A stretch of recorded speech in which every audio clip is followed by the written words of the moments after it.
ಏನೇ ವ್ಯತ್ಯಾಸಗಳಿದ್ರು ಸಹ ವ್ಯತ್ಯಾಸಗಳನ್ನ ಸರಿಪಡಿಸ್ತಕ್ಕಂಥ ಶಕ್ತಿ ನಮ್ಮೆಲ್ಲರಲ್ಲೂ ಕೂಡ ಇದೆ.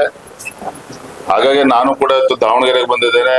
ನಮ್ಮ ರಾಷ್ಟ್ರೀಯ ಪ್ರಧಾನ ಕಾರ್ಯದರ್ಶಿಗಳು, ರಾಜ್ಯದ ಉಸ್ತುವಾರಿಗಳಾಗಿರುವಂತಹ ರಾಧಾ ಮೋಹನ್ ದಾಸ್ ಅವರು ಕೂಡ ಬಂದಿದ್ದಾರೆ.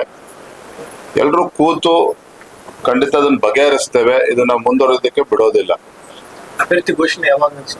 ಚುನಾವಣೆ ಘೋಷಣೆ ಆಗಿರಲ್ಲ. ಚುನಾವಣೆ ಘೋಷಣೆ ಆಗಿಲ್ಲ. ಆಮೇಲೆ ಎಲ್ಲ ಕೂತು ಚರ್ಚೆ ಮಾಡ್ತೇವೆ. ಇವತ್ತು ಕೂಡ ಯಾರ್ಯಾರು ಆಕಾಂಕ್ಷಿಗಳಿದ್ರು ಅವ್ರನ್ನು ಕೂಡ ಭೇಟಿ ಮಾಡಿದ್ದೇವೆ. ಅವರ ವಿಚಾರಗಳನ್ನು ಕೂಡ ನಾವು ತಿಳ್ಕೊಂಡಿದ್ದೇವೆ. ಹಾಗಾಗಿ ಇವತ್ತು ಬಂದಿರ್ತಕ್ಕಂಥ ಉದ್ದೇಶನೇ ಅದು. ಸಣ್ಣ ಪುಟ್ಟ ಏನ್ ಸಮಸ್ಯೆಗಳಿದ್ದಾವೆ ಅವನು ಕೂಡ ಸರಿಪಡಿಸ್ಬೇಕು. ಎಷ್ಟು ಜನ ಆಕಾಂಕ್ಷಿಗಳ ಜೊತೆ? 8-10 ಜನ ಆಕಾಂಕ್ಷಿಗಳಿದ್ದಾರೆ. ಈಗಾಗಲೇ 4-5 ಜನ ಭೇಟಿನೂ ಕೂಡ ಆಗಿದ್ದೇವೆ. ಈಗ ಸಾಮಾನ್ಯ ನಮ್ಮ ಮಾಜಿ ಸಂಸದರಾಗಿರುವಂತಹ ಸಿದ್ದೇಶ್ವರ ಅವ್ರನ್ನು ಕೂಡ ಭೇಟಿ ಮಾಡ್ತೇವೆ. ಅಲ್ಲೂ ಕೂಡ ಒಂದು 3-4 ಜನ ಆಕಾಂಕ್ಷಿಗಳು ಇದ್ದಾರೆ.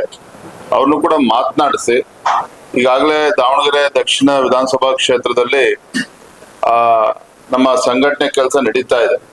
ಕಳೆದ ಒಂದು ವಾರದಿಂದ ನಮ್ಮ ದಾವಣಗೆರೆ ಜಿಲ್ಲೆ ಮತ್ತು ಅಕ್ಕಪಕ್ಕ ಜಿಲ್ಲೆಗಳಿಂದ ಸುಮಾರು 150ಕ್ಕೂ ಹೆಚ್ಚು ಕಾರ್ಯಕರ್ತರು ಬಂದು ವಿಸ್ತಾರಕ ಯೋಜನೆ ಅಂತೇಳಿ ಕರಿತೇವೆ ಸಂಘಟನೆ ವ್ಯವಸ್ಥೆನಲ್ಲಿ. ಪ್ರತಿ ಬೂತ್ನಲ್ಲೂ ಒಂದು ವಾರ ಅಲ್ಲೇ ಇದ್ದು ಆ ಬೂತ್ ನಲ್ಲಿ ಇರ್ತಕ್ಕಂಥ ವಿಚಾರಗಳನ್ನ ಅರ್ಥ ಮಾಡ್ಕೊಳ್ಳುವಂಥದ್ದು, ಕಾರ್ಯಕರ್ತರಿಗೆ ಧೈರ್ಯ ತುಂಬುವಂಥದ್ದು, ಸಂಘಟನಾತ್ಮಕವಾಗಿ ಏನೇನು ಕೆಲಸ ಮಾಡ್ಬೇಕು ಅವೆಲ್ಲವೂ ಕೂಡ ಮಾಡಿದ್ದಾರೆ.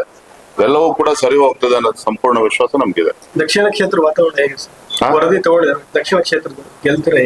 ತೆಗೆದುಕೊಳ್ತೇವೆ. ಗೆಲ್ಲೇಬೇಕು ಅಂತೇಳಿ ಪಣ ತೊಟ್ಟು ನಾವೆಲ್ಲರೂ ಕೂಡ ಹೊರಟಿದ್ದೇವೆ. ಕ್ಷೇತ್ರದಲ್ಲಿ ಕಾರ್ಯಕರ್ತರಿಗೆ ಒಂದು ರಣೋತ್ಸಾಹ ಇದೆ. ಅದು ಸ್ವಲ್ಪ ನಮ್ಮ ಮುಖಂಡರು ಸ್ವಲ್ಪ ಗೊಂದಲ ಇರ್ತಕ್ಕಂಥದ್ದು ಸತ್ಯ. ನಾನು ಮುಚ್ಚಿಡ್ತಕ್ಕಂಥ ಕೆಲಸ ನಾನು ಮಾಡೋದಿಲ್ಲ. ಅಧ್ಯಕ್ಷನಾಗಿ ನಂದು ಕೂಡ ಜವಾಬ್ದಾರಿ ಇದನ್ನ ಎಲ್ಲವೂ ಕೂಡ ಸರಿಪಡಿಸ್ಬೇಕು ಅಂತ ಹೇಳಿ, ಹಾಗೆ ಸರಿಪಡಿಸ್ಬೇಕು ಅನ್ನೋ ನಿಟ್ಟಿನಲ್ಲಿ ನಾವು ಕೂಡ ಬಂದಿದ್ದೇವೆ. ಎಲ್ಲರ ಬಳಿ ಒಂದ್ ಸ್ಟೆಪ್ ಮುಂದೆ ಇರ್ತಾರೆ ಅಧ್ಯಕ್ಷರಾಗಿ. ಆದ್ರೆ ನಿಮ್ಗೆ ಆ ತಕ್ಕ ಪ್ರತಿಫಲ ಸಿಗ್ತಾ ಇರುವ ಅನಿಸ್ತಾ ಇದೆಯಾ? ಫಲ ಏನ್ ಸಿಗ್ತದೆ ಅಂತೇಳಿ ನಿಮ್ಗೆಲ್ರೂ ಗೊತ್ತಾಗಬೇಕು ಅಂತ ಏನಿಲ್ಲ. ಪಕ್ಷ ಸಂಘಟನೆ ವ್ಯವಸ್ಥೆಯಲ್ಲಿ ಅರ್ಥ ಆದ್ರೆ ಸಾಕು. ನನಗೆ ಸಂಪೂರ್ಣ ವಿಶ್ವಾಸ ಇದೆ. ಈ ಸಮಸ್ಯೆನ ಬಗೆಹರಿಸ್ತೇವೆ. ದಾವಣಗೆರೆ ದಕ್ಷಿಣ ಕ್ಷೇತ್ರ ಗೆಲ್ಲೋದಕ್ಕೆ ಏನ್ ಬೇಕೋ ಆ ಪ್ರಯತ್ನವನ್ನ ನಾವು ನಿಶ್ಚಿತವಾಗಿ ನಾವು ಮಾಡ್ತೇವೆ.